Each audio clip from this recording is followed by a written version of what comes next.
যেই ব্যক্তি রাতের বেলা এই দোয়াটি 3 বার পরে ঘুমিয়ে যাবে, আল্লাহর নবী বিশ্বনবী সাল্লাল্লাহু আলাইহি ওয়াসাল্লাম বলেন, সকাল বেলা যখন আল্লাহ তাআলার বান্দা ফজরের নামাজের মাঝে যখন উঠবে, আল্লাহ নবী বলেন রাতের বেলা এশারের নামাজ পড়ার পরে, খাবার খাওয়ার পরে আল্লাহর বান্দা যদি এই দোয়াটা 3 বার পড়তে পারে, তাহলে আল্লাহ পাক রব্বুল আলামিন সকাল বেলা ঘুম থেকে ওঠার আগে আগে আমার আল্লাহ তাকে নিষ্পাপ মাসুম বাচ্চার মতো আমার আল্লাহ পবিত্র বানায়া দেই।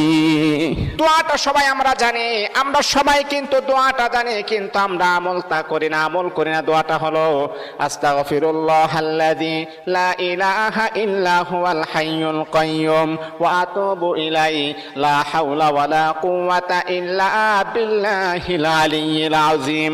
3 বার যদি আপনি পড়তে পারি, ইনশাআল্লাহ আল্লাহ পাক রব্বুল আলামিন আমার আপনার জীবনের সমস্ত গুনাহগুলোকে আমার আল্লাহ ক্ষমা করে দিবে।